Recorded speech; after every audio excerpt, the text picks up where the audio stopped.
Subtraction of two vectors. मैं पिछले class में भी सब्सट्रैक्शन ऑफ टू वेक्टर पढ़ा चुका था, लेकिन ये जो है वो था ट्रायंगल लॉ से। अभी जो है वो है बाय ज्योमेट्री। ये है बाय, मतलब इसको कह सकते हैं कि सेकंड मेथड बाय ज्योमेट्री। ये है, आप एक तरह से कह सकते हैं, यहाँ लिख सकते हैं, ये है सेकंड मेथड, मतलब दूसरा तरीका दो वेक्टर को घटाने का। इसका ये हिंदी हुआ। बाय ज्योमेट्री मतलब ज्यामिति। ज्योमेट्री का आप हिंदी सुने होंगे, ज्यामिति, ज्यामिति के द्वारा। तो देखिए, हमको निकालना है, आंसर वही आएगा जो ए माइनस बी का आया था। A minus B mod equal to root under A square mod A square plus mod B square minus two mod A mod B cos theta. जहाँ पे थीटा जो होता था वो क्या होता था, angle between vector A and vector B. If यदि A minus B mod, second formula था root under mod A square plus mod B square plus two mod A mod B cos, यहाँ प्लस यदि लिखते हैं तो cos 180 minus theta, जो यहाँ पे होता था angle between vector A and vector minus B. अब देखिए फर्स्ट जो था, देखिए हम डायग्राम बनाते हैं, उसके बाद समझाते हैं। ये हो गया। उसके बाद देखिए यहाँ से परपेंडिकुलर,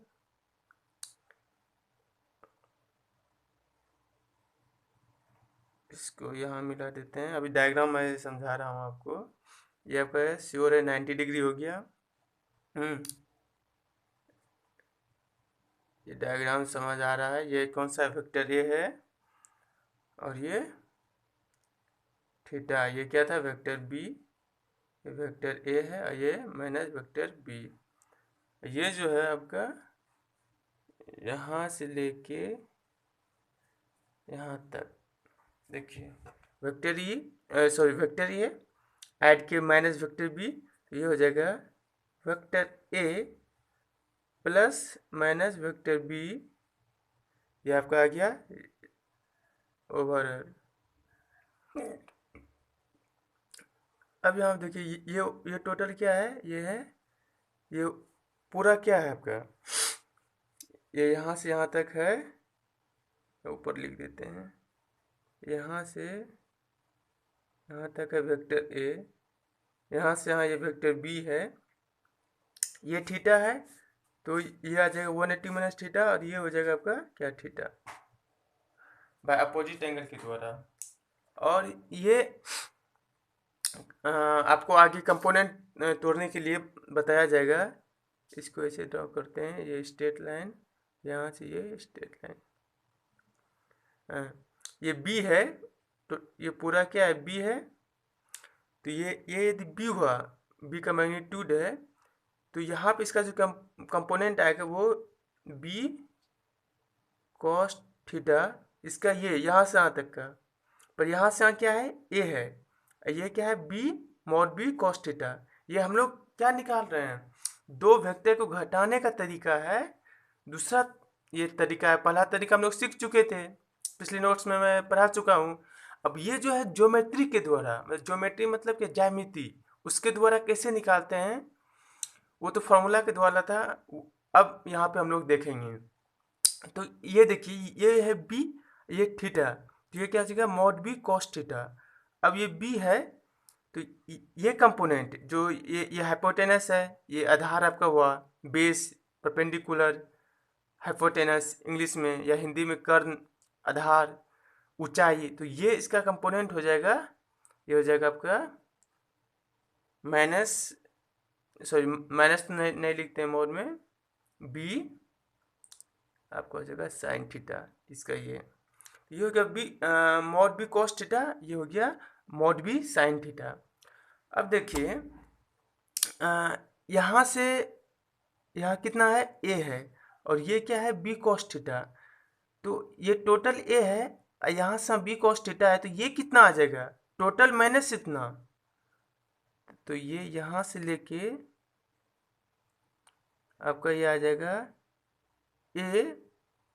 ए mod minus B mod cos theta. ये देखिए कॉमा दे दी, ये इसे ब्रैकेट में जो घेर देते, ये जो है यहाँ से यहाँ, ये जो है सिर्फ यहाँ से यहाँ, यहाँ से लेके यहाँ तक। आई होप आप लोग ध्यान से समझ रहे हैं, बस ध्यान देते रहना, जैसे ध्यान हटेगा कन्फ्यूजन हो जाएगा तुरंत। तो ये देखिए फिर से मैं बता रहा हूँ, ये बी था, ये थीटा था, तो इसमें कुछ नहीं है, ये बी कॉस थीटा, बस अभी आपको याद रखना है ये कैसे ये कंपोनेंट मतलब तोड़ा जाता है, इसको आगे पढ़ाया जाएगा। ये बी कॉस थीटा है और इसका ये परपेंडिकुलर जो है वो क्या है, बी साइन थीटा। तो यहाँ पे ये क्या है, ए है, तो ये टोटल ए है, ये बी कॉस थीटा, तो ये क्या हुआ, ए माइनस बी कॉस थीटा। अब ये भी आ गया और मेरा ये भी आ गया। अब देखिए ये फिर से देखिए, इस ट्रायंगल में यहाँ पे दो ट्रायंगल था, तो इस टाइम ये 90 डिग्री था, तो हम लोग जब तक 90 नहीं रहेगा तो हम लोग हाइपोटेनस और क्या कहते हैं बेस और परपेंडिकुलर नहीं देख सकते हैं। तो यहाँ पे ये 90 था, ये इधर भी ये 90 है, तो ये एक फिर से देखिए राइट एंगल ट्रायंगल बन रहा है जो कि हिंदी में कहते हैं मतलब समकोण। ये क्या हुआ, समकोण। अब देखिए यहाँ पे हम लोग वही फॉर्मूला लगाएंगे जो हिंदी में लगाते हैं, कर्ण। कर्ण क्या होता था, रूट अंडर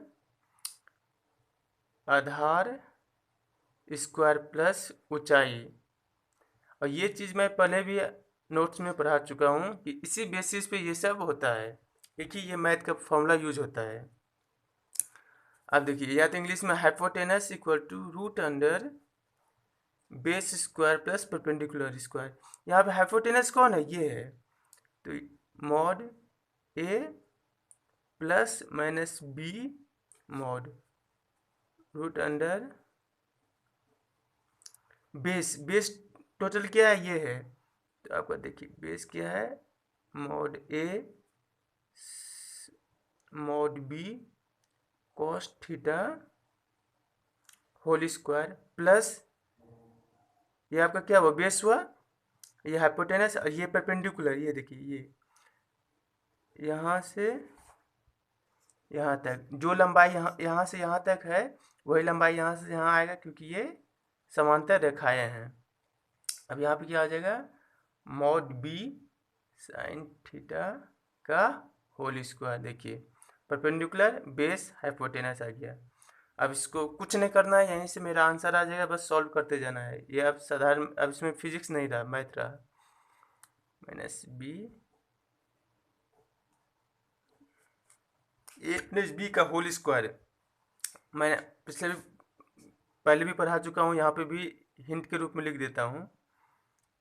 ए माइनस बी का whole square, A minus B का होल स्क्वायर क्या आता है, A square plus B square minus 2ab, A square plus B square minus 2ab। तो अब इसको ओपन करते हैं, mod A square plus mod B cos theta square square minus 2ab, A और ये बी, ए ये बी और ये कॉस थीटा।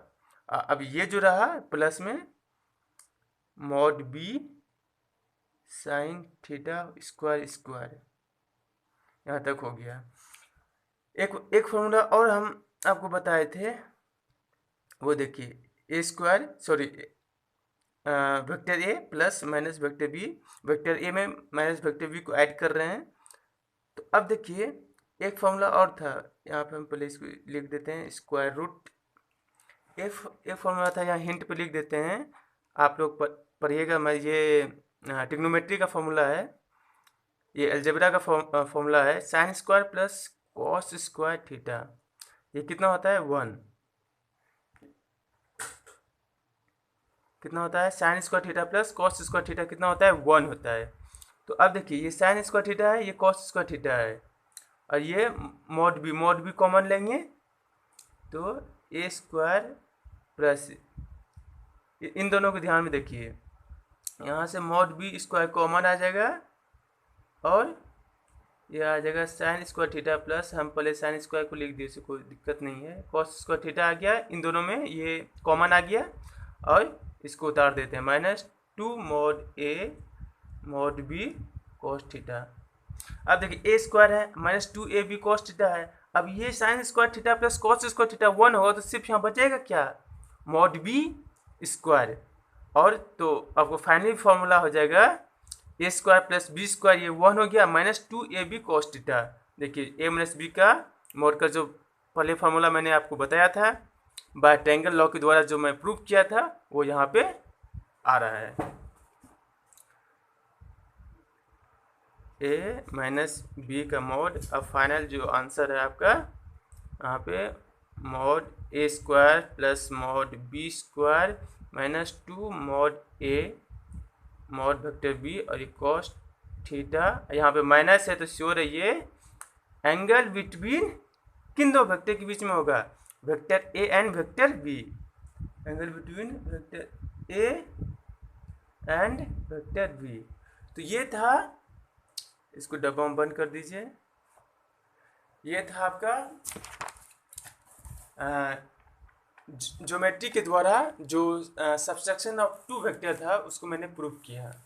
और फिर वैसे ही यहाँ पे आपका ये जो होगा, ये आपका क्या हो जाएगा, अल्फा हो जाएगा, क्योंकि ये है a माइनस बी का मोड का में सम है नेट, और ये वेक्टर a है, तो यहाँ से कितने एंगल पे है, तो वो अल्फा जो पिछले क्लास में आया था वही यहाँ पे आ जाएगा।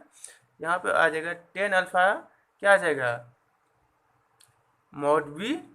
और यहाँ पे यदि साइन थीटा लेते हैं तो यहाँ पे mod a minus mod b cos theta एक था। यदि यहाँ प्लस लेते हैं, यहाँ पे आ जाएगा साइन 180 माइनस थीटा, ये a plus mod b cos 180 minus theta. ये है angle between vector a and vector b। और ये जो ओवरऑल है angle between vector a and minus vector b, not b, minus b। तो यहाँ से इसलिए अल्फ़ा, ये अल्फ़ा को रखेंगे यहाँ पे तो 10 इधर आएगा, तो ये हो जाएगा 10 इनवर्स है। और ये आपको फाइनल हो जाएगा mod b sine theta mod a minus mod b cos theta. वैसे ही ये भी हो जाएगा। ये आपका यह है angle of resultant sum with the base vector. जिस वेक्टर के टेल से, ये कहाँ से, जिस वेक्टर के टेल से रिजल्टेंट का टेल, क्योंकि एंगल कहाँ पे बनता है, दोनों जब दो वेक्टर का टेल मिलता है और दोनों का हेड जो है वो अलग अलग हो, सेपरेट हो, तो इसका वेक्टर ए का हेड यहाँ है और वेक्टर बी का यहाँ है और रिजल्टेंट का हेड यहाँ है, और इन दोनों के बीच दोनों का टेल मिल रहा है, तो ये अल्फ़ा हो जाएगा। यहाँ पे दोनों का टेल यहाँ था वेक्टर बी और वेक्टर ए, तो ये थीटा था किन दोनों वेक्टर के बीच में, ये थीटा जो एंगल था वेक्टर ए और बी के बीच में। अब फिर ये ए है, ए का टेल है, इसको आगे खिसका दिए, और ये माइनस बी है, तो माइनस बी का टेल यहाँ पे, तो इन दोनों टेल के बीच में ये जो एंगल था वो कितना था, 180 माइनस थीटा, क्योंकि ये ओवरऑल 180 होता है, 180 डिग्री। किसी भी स्ट्रेट लाइन पे आप लोग क्लास 10 में पढ़े होंगे कि 180 डिग्री का एंगल बनता है, उसमें से यदि ये थीटा है तो ये कितना हो जाएगा, 180 माइनस थीटा। श्योर है कि यदि एक कुछ है तो यदि दो संख्या का योग 10 है, उसमें से एक संख्या यदि 8 है तो दूसरी संख्या 10 माइनस 8 2 होगी। तो ये अल्फ़ा भी आ गया, और ये है बाय ज्योमेट्री, उस तरीके से भी मैंने इसको डिराइव किया हूँ, और इसमें कुछ भी जानने नया चीज़ सीखने का नहीं है, बस पीछे का ही चीज़ है। अब देखिए इसको, ये जो अल्फ़ा है इसको याद कैसे रखना है, ये देखिए सबसे पहले जो अल्फ़ा है, अल्फ़ा यहाँ पे था, तो अल्फ़ा जो है रिजल्टेंट वो किस वेक्टर पे बना है, देखिए वेक्टर ए और इसके बीच का एंगल है, तो बी यहाँ पे छूट गया है, तो बी जो छूट गया है उसी को लेंगे बी, जिस साइन थीटा बी, तो बी के साथ जो साइन लेंगे, पहले साइन ऊपर लिखेंगे उसके साथ थीटा, तो वही बी के साथ नीचे क्या लिखेंगे, कॉस थीटा। साइन ऊपर होता है, कॉस नीचे होता है, और ए को उससे माइनस कर देंगे। ए में साइन और कॉस नहीं सटेगा, बी में सटेगा, क्योंकि बी जो है वो रिजल्टेंट से सेपरेट है। ये मैं आपको याद करने का तरीका बताया कि वो जो अल्फ़ा है उसको कैसे याद रखेंगे। तो कोई भी दो, देखिए कोई भी दो वेक्टर, जैसे कि हम यहाँ पे बी ही ले लिए और ये ए हुआ, माने ये माइनस ए है, इधर आपका हो गया ए, तो ये क्या हुआ बी माइनस ए। अब जो अल्फ़ा होगा वो क्या होगा, टेन इनवर्स क्या होगा, देखिए अब ये अल्फ़ा है तो अल्फ़ा किन दोनों बीच के बीच बना है, ये सम हो गया रिजल्टेंट और ये बी, तो फिर देखिए डिवीजन दे दिए, तो ए यहाँ पे अलग है, बी वेक्टर बी और रिजल्टेंट के बीच में अल्फ़ा बना हुआ है, हैं तो जो भी थीटा होगा वो ए के साथ होगा क्योंकि ए फ्री है, तो ए साइन थीटा अब minus A mod cos theta, ये दोनों आपको लिख देना है। बचा कौन, बी के मोड में इसको माइनस कर देना है क्योंकि ये जो भी लिखाएगा ये वेक्टर तो नहीं लिखाएगा, मैग्नीट्यूड लिखाएगा।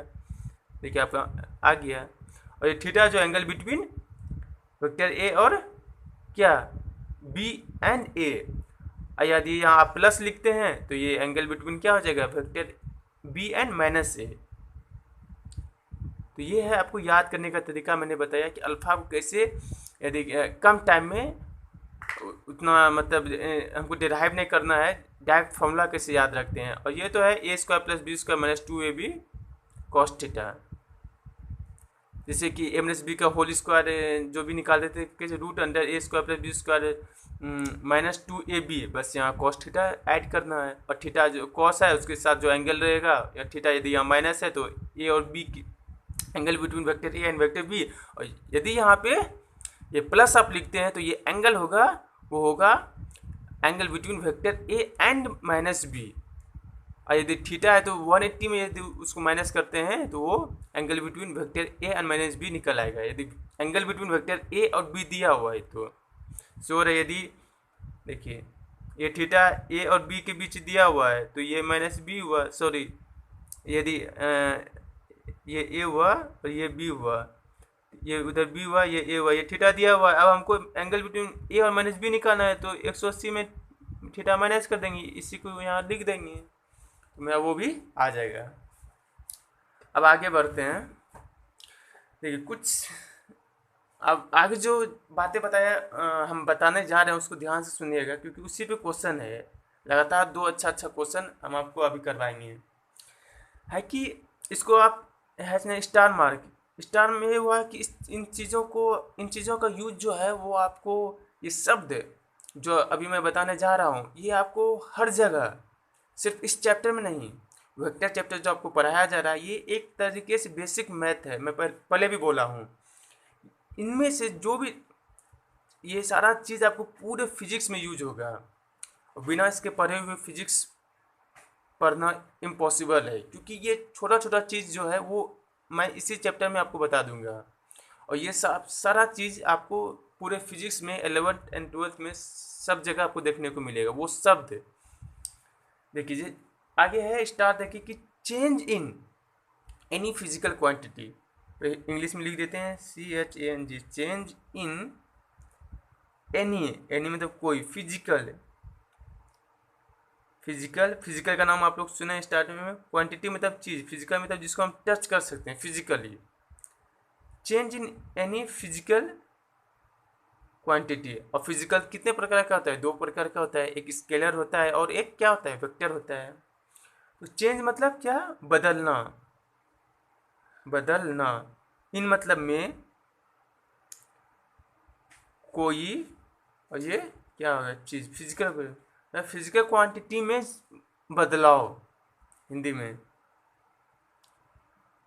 फिजिकल या चीज़ें या क्वांटिटी लिख देते हैं, ये कोई नया चीज़ नहीं है। फिजिकल क्वांटिटी में यानी मतलब कोई फिजिकल क्वांटिटी कोई भी हो, कोई फिजिकल क्वांटिटी में बदलाव जो भी उसका बदलाव होगा। बदलाव का यहाँ पे अर्थ है कि अब ये यहाँ पे सोचना नहीं है कि क्या बदलेगा क्या होगा नहीं होगा, बदलाव का अर्थ ये है कि उसका ये अर्थ देखिए अभी हम बता रहे हैं आपको कि आगे देखिए, चेंज मतलब होता है बदलाव का अर्थ यहाँ पे होता है सिंपल, कुछ ज़्यादा यहाँ सोचना है कि क्या बदलेगा क्या चेंज होगा। बदलाव का अर्थ होता है फाइनल माइनस इनिशियल, हिंदी में हुआ अंतिम में शुरू को, अंतिम वाला से शुरू वाला को घटा दो, यही हुआ। चेंज बदलना, बदलना हुआ अंतिम में से शुरू को घटा दो। अब कौन सा अंतिम? अंतिम फिजिकल क्वांटिटी जो भी रहेगा, यदि हमको दो फिजिकल क्वांटिटी दिया हुआ है, हमको वो नहीं देखना कि वो स्केलर है या वेक्टर है, बस हमको चेंज है। अब वेक्टर को घटाने का तरीका आप जानते हैं, यदि यहाँ तो वेक्टर रहा तो vector A minus vector B का फॉर्मूला के अनुसार से निकल जाएगा। यदि वो फिजिकल क्वांटिटी स्केलर रहा तब तो कोई सोचने की बात ही नहीं है, सीधा जो लास्ट फिजिकल क्वांटिटी है अंतिम क्वेश्चन में पढ़ेंगे और जो शुरू वाला स्केलर क्वांटिटी है दोनों में घटा देंगे और आंसर मेरा आ जाएगा। तो ये हुआ। तो इसका मतलब है कि यदि ये चेंज स्केलर के लिए है तो आसान है, बस लास्ट अंतिम को शुरू से घटा देंगे जो भी स्केलर है। यदि कह रहा है कि लास्ट में शुरू का स्केलर क्वांटिटी 10 है और लास्ट में 20 हुआ तो उसमें चेंज कितना हुआ, तो 20 माइनस 10 बराबर 10 आ जाएगा। यदि ये फिजिकल क्वांटिटी, क्योंकि फिजिकल क्वांटिटी यहाँ लिखा गया है, और ये कितने प्रकार का होता है? दो प्रकार का होता है। फर्स्ट स्केलर, और स्केलर को घटाने या जोड़ने का तरीका साधारण है, जो साधारण हम लोग 5+4 करते हैं वो स्केलर हुआ, 9 होगा। लेकिन वही 4 और 5 यदि वेक्टर है, यदि वेक्टर ए का ये 4 है और वेक्टर बी का मॉड ये 5 है, तो क्या आप ए प्लस बी 4+5 ये 9 ये सही है? नहीं, क्योंकि ये वेक्टर है, इसको फॉर्मूला के द्वारा ही करेंगे। A square plus mod B square plus 2 mod A mod B cos theta. वही यदि यहाँ पे माइनस रहा तो वो फार्मूला लगाएंगे सब्ट्रैक्शन ऑफ 2 वेक्टर का। लेकिन यदि ये स्केलर रहा तो माइनस करना है तो 5 - 4 1। यदि ये मेरा अंतिम है तो ये शुरू है। तो आई होप आप लोगों ने समझ लिया होगा, और वही बच्चा समझा होगा जो ध्यान दिया होगा शुरू से लेके। यहाँ से नया टॉपिक है, इधर भूल उधर जो है वो अब ख़त्म हो गया, अब यहाँ से ये शुरू है। और ये चीज़ फाइनल माइनस इनिशियल यदि स्केलर है तो साधारण देखेंगे क्वेश्चन में, बस समझेंगे कि भाई अंतिम कौन सा है, शुरू कौन सा है, घटा दो। अब देखेंगे यदि स्केलर है या वेक्टर है। यदि वेक्टर है तो final vector minus initial vector करेंगे, और ये वेक्टर साधारण नहीं होगा, ये इस फॉर्मूला के द्वारा होगा। और दोनों के बीच एंगल भी देखना है हमको, वो एंगल आपको किसी न किसी तरीके से क्वेश्चन में दिया हुआ रहेगा। चलिए देखते हैं कि आप लोग कितना समझे, कौन कौन ध्यान दे रहा था। देखिए एक क्वेश्चन है जो पहले इंग्लिश में है, उसको हम इंग्लिश और हिंदी दोनों में लिख देते हैं। टेम्परेचर ऑफ अ रूम, एक रूम का जो है तापमान इज 15 डिग्री सेल्सियस। फाइंड, पता करो, फाइंड चेंज, क्या है? चेंज। देखिए चेंज जैसे आपको ध्यान में आया, आपको जैसे सुने चेंज मतलब बदलाव, जो हिंदी के स्टूडेंट है या इंग्लिश, अब यहाँ कोई भी कन्फ्यूजन नहीं है। टेम्परेचर इसका तापमान होता है। तो मैं ये तो ऑफ का एक है, रूम मतलब कमरा, फाइन मतलब पता करो, चेंज जो नया शब्द है मैं उसको अपने हिंदी लिख देता हूँ, इन द। इसलिए अब ये कोई भी बड़ा इंग्लिश और हिंदी का मुद्दा नहीं है, ये सारा छोटा छोटा वर्ड आप लोग बार बार सुने हैं और सुनिएगा। इसलिए जो ये सोचते हैं कि हम इंग्लिश नहीं जानते हैं और हमसे ये फिजिक्स नहीं होगा, तो वो गलत सोच रहे हैं अपने लिए। Temperature of, find change in temperature of a room, room का टेम्परेचर बताना है कितना बदला। आगे क्वेश्चन भी और है, इफ अगर, इफ मतलब अगर, इट बिकम्स, यदि ये बिकम्स मतलब होता है, इट बिकम्स, ये फर्स्ट है 20 डिग्री सेल्सियस, दो क्वेश्चन है, बी है कितना 10 डिग्री सेल्सियस। अब आपको बताना है, अब देखिए हिंदी में भी लिख देते हैं क्वेश्चन को, कि एक रूम का तापमान, एक रूम का तापमान 15 डिग्री सेल्सियस, ये तापमान का यूनिट है, सेल्सियस होता है, केल्विन होता है, ये इसको डिग्री में लिखा जाता है। यहाँ पे अब इसका कोई हिंदी इंग्लिश नहीं होता है, ये सेल्सियस होता है, इसको सेल्सियस, सेल्सियस इसको शॉर्ट में लिखा जाता है सी। ये डिग्री होता है, जो तापमान को डिग्री में हम लोग बताते हैं, जैसे फीवर हुआ कोई भी चीज़ को, या केल्विन में भी होता है। जैसे कि किसी को फीवर हुआ तो डॉक्टर कैसे बोलते हैं कि उसको इतना डिग्री फीवर है, ये है, उसका शरीर इतना गर्म है। तो एक रूम का तापमान जो है वो कितना है, 15 डिग्री है, full stop. Find change in the temperature of room, room में तापमान, रूम का तापमान में पता करो रूम का तापमान कितना बदला, पता करो रूम का तापमान कितना बदला। ये सब देखिए हम अंडरलाइन करें हैं, बदला, और यहाँ पे चेंज, इन चीज़ों को ध्यान में देना, कितना बदला यदि वो होता है first 20 degree Celsius, second 10 degree. ये दो अलग है कि एक शुरू ये है कि एक दिया हुआ, अब जब इतना होता है तो बदलाव कितना होगा, और यदि इतना है अब इतना हो जाता है तो कितना होगा। तो ये दो क्वेश्चन है, तो इसका दो आंसर आएगा। जो ध्यान दे रहे होंगे उसके लिए ये क्वेश्चन कुछ भी नहीं है, पर जो ध्यान नहीं दे रहे होंगे उसके लिए ये बहुत टफ है, क्योंकि उसको लगता है अभी तो शुरू ही हुआ है। चलिए देखिए आप के साथ हम बनाते हैं, फर्स्ट है ये बनाते हैं। देखिए एक रूम का तापमान, द टेम्परेचर, देखिए इंग्लिश वाले भी देखिए, the temperature of a room is 15 degree, find change in the temperature of a room. तो चेंज पूछा है तो चेंज लिख देते हैं। चेंज का फॉर्मूला क्या था, फाइनल माइनस इनिशियल। अब देखेंगे कि ये जो है वो क्या है, स्केलर है या वेक्टर है। श्योर ये जो टेम्परेचर है, ये क्या होता है टेम्परेचर, ये आपका होता है, देखिए कुछ स्टूडेंट हो सकता है कि उसके दिमाग में आएगा सर हम कैसे पता करेंगे कि ये स्केलर है या वेक्टर है। तो बहुत कुछ है जो आपको लास्ट में ये सब, जिससे कि धीरे धीरे आप समझ जाइएगा कि ये स्केलर है या वेक्टर है। ये यहाँ पे स्केलर है श्योर, वेक्टर है ही नहीं, क्योंकि तापमान देखिए किसी भी रूम का या हीटर का जो तापमान घटता है बढ़ता है, क्या उसका एक दिशा होता है, नहीं। अब वहाँ से सोचिए किसी का दिशा होता है, नहीं।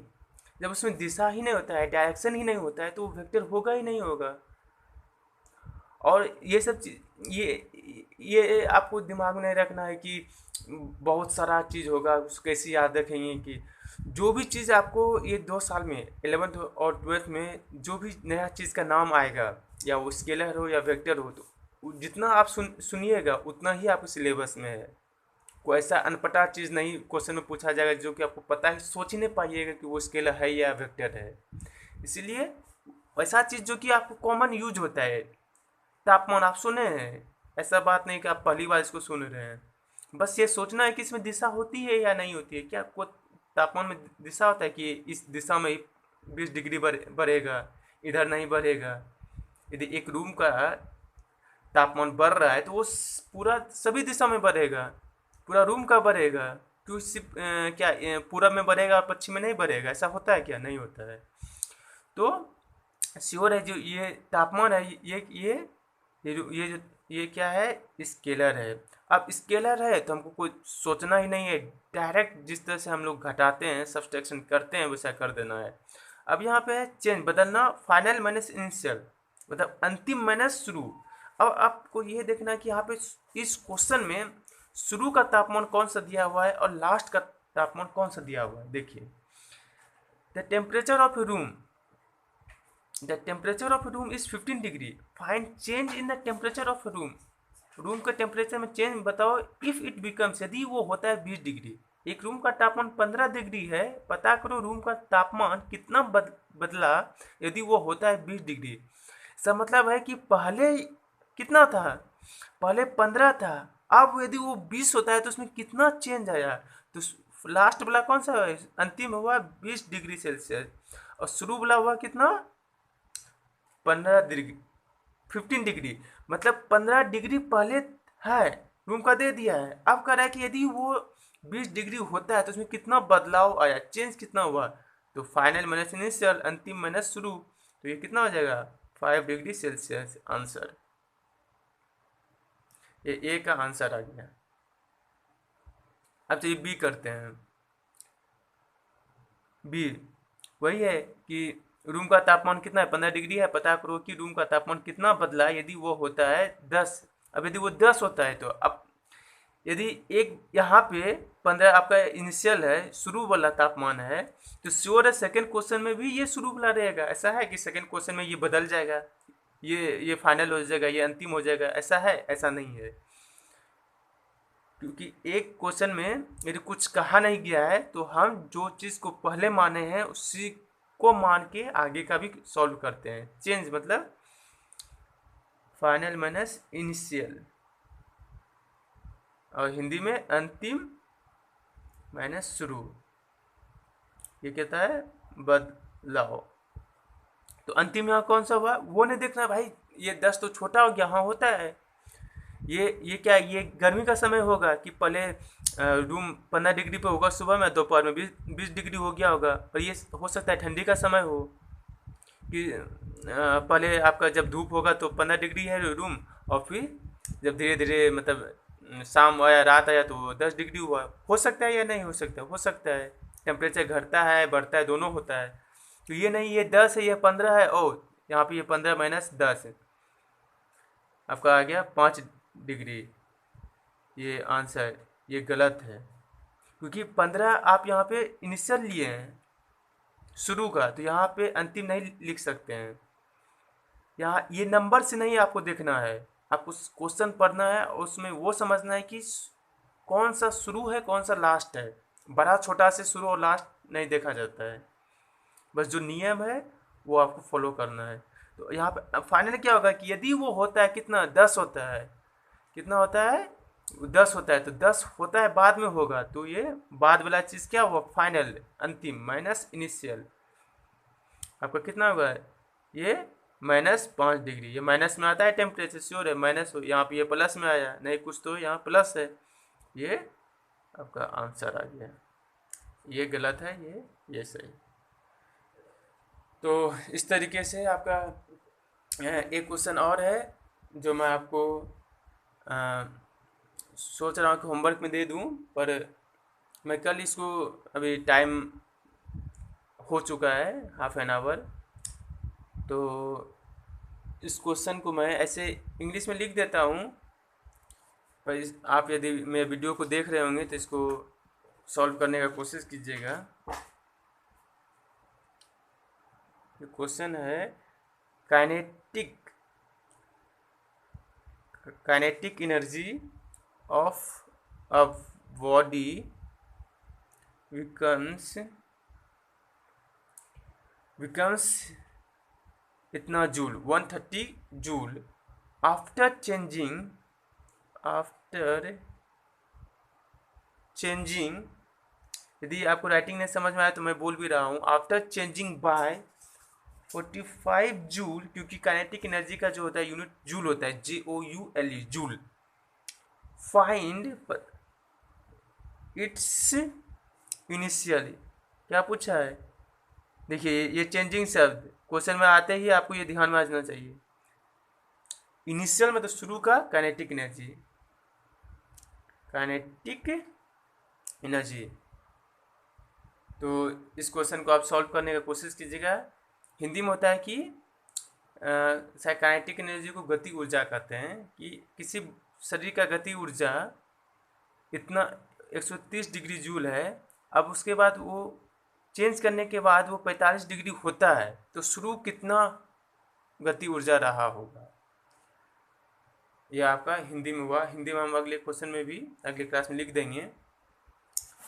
तो आज भर के लिए इतना ही। यदि आप मेरा वीडियो आपको अच्छा लग रहा है तो प्लीज़ लाइक करें, शेयर करें दोस्तों के बीच में जितना से अधिक हो सके, और सब्सक्राइब भी करना ना भूलें, क्योंकि इसमें आपको कुछ भी नहीं जाता है, कोई पैसा खर्च नहीं होता है। उससे क्या होता है कि पढ़ाने वाले को हौसला मिलता है कि हाँ, मेरा वीडियो कोई देख रहा है, कोई पसंद कर रहा है।